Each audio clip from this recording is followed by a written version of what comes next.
जी sir, शुभ नाम आपका जी? ओम सारस्वत, जी सदस्य राष्ट्रीय परिषद भारतीय जनता पार्टी।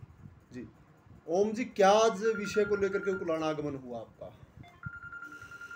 लोकसभा चुनाव के संदर्भ में और राजस्थान में चुनाव समाप्त हो गए, हरियाणा में चुनाव होने बाकी है, इसलिए अनेक कार्यकर्ताओं को जहां चुनाव होने हैं वहां प्रवासी रहकर पार्टी का काम करने का निर्देश हुआ है। उसी के अंतर्गत मुझे हिसार लोकसभा में काम करने का आदेश मिला, मैं यहाँ आ गया।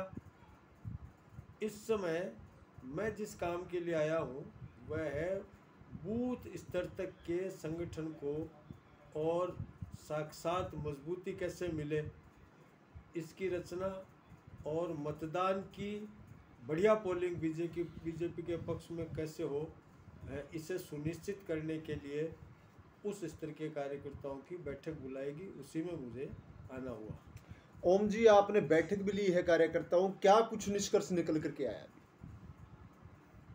कार्यकर्ताओं में भारी उत्साह है और संगठन बूथ स्तर तक और उसके आगे भी वोटर लिस्ट के एक एक पेज पर कार्यकर्ता की नियुक्ति तक का काम बहुत अच्छी तरह से हो चुका है। अब सक्रियता तो है लेकिन इसे और बढ़ाने की आवश्यकता है ताकि बीजेपी के पक्ष में वोटों का प्रतिशत बढ़े। तो स्थिति बहुत अच्छी है, भारी उत्साह कार्यकर्ताओं में और जीत के लिए कार्यकर्ता प्रयत्नशील है। ओम जी, आप गाँव में भी गए होंगे, विरोध ज़्यादा हो रहा है, उसको कैसे देख रहे हैं फिर? नहीं, पार्टी का कोई विरोध ऐसा ज़्यादा है ऐसी बात नहीं है, लेकिन राजनीति है जहाँ अन्य पार्टियां चुनाव लड़ती है तो पक्ष और विपक्ष, हाँ और ना, ये तो राजनीति में चलता ही रहेगा। पर ज़्यादा वाली कोई बात नहीं है, जनता का मूड तो बीजेपी के पक्ष में है, क्योंकि सबको पता है कि देश में कोई स्थिर सरकार मिलेगी, मजबूत सरकार मिलेगी, देश के विकास को चार चांद लगाने वाली सरकार मिलेगी, देश की रक्षा करने वाली सरकार मिलेगी, विदेश में भारत की छवि को ऊंचा करने वाली सरकार मिलेगी। तो ये सब काम नरेंद्र मोदी जी और भारतीय जनता पार्टी कर सकती है, सबको पता है। इसलिए जनता में उत्साह और विरोध ज़्यादा है ऐसा कुछ भी नहीं है। ओम जी, आपको कितने समय हो गया है यहाँ क्षेत्र में, कितने लोगों से अभी जो बैठकें कर चुके हैं? मैं एक विधानसभा भवानी खेड़ा यहाँ जाना बाकी सब जगह जाके आ गया। 30 तारीख को अप्रैल महीने में मैं आ गया था और तब से लगातार यही हूँ। और भी अनेक कार्यकर्ता राजस्थान से आए हैं, कैबिनेट मंत्री है राजस्थान सरकार में सुमित गोदारा जी, वो भी आए हैं। तीसरी बार एमएलए बने हैं डॉक्टर विश्वनाथ जी, वो भी आए हैं। CR चौधरी साहब पूर्व केंद्रीय मंत्री, वो भी आए हैं। हमारे सतीश जी पूनिया प्रदेश के प्रभारी हैं, उनके नेतृत्व में, उनके मार्गदर्शन में पूरी टीम चाक चौबंद होकर काम कर रही है। तो जैसे प्रवासी कार्यकर्ता यहाँ पहुँचे, उसका कितना एक असर मानते हैं यहाँ? प्रवासी कार्यकर्ता असर की बात तो कम है, ये आए हैं यहाँ के काम में सहयोग करने के लिए।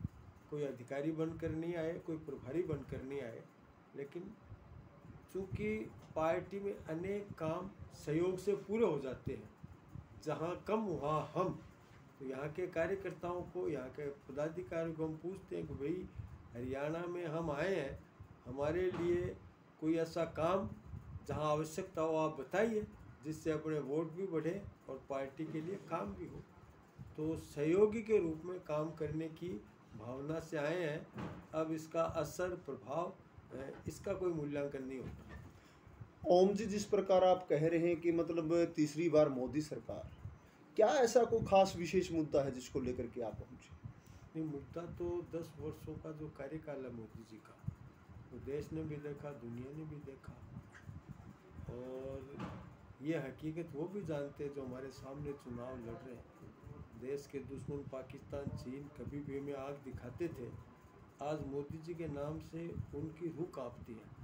आतंकवादी रोज देश में कहीं न कहीं अपना कर्तव्य दिखाते थे, आज वो समस्या समाप्त हो गई। रोज़ सूचना आती थी रेलवे स्टेशन पर, बस स्टैंड पर, लावारिस चीज़ों से सावधान रहिए, आपके नीचे बम हो सकता है, वे सारी सूचनाएं बंद हो गई। 25 करोड़ लोगों को गरीबी रेखा से ऊपर निकालने का काम ये मोदी जी ने, भारतीय जनता पार्टी की सरकार ने किया है। अपने साधनों से देश को विकसित करने का बीड़ा नरेंद्र मोदी जी ने उठाया है। राम जी का मंदिर बन गया, 370 समाप्त हो गई, 3 तलाक समाप्त हो गया, और भारत 5वीं बड़ी अर्थव्यवस्था में आ गया। ये उपलब्धि कितनी बड़ी है, और हर जगह भारत के नेतृत्व को सम्मानित किया जाता है। विश्व के नेता नरेंद्र मोदी जी पर भरोसे की दृष्टि से देख रहे हैं, जनता में विश्वास जगाए, इस कारण से तीसरी बार फिर से प्रधानमंत्री बनेंगे। और यही मुद्दे हैं इस समय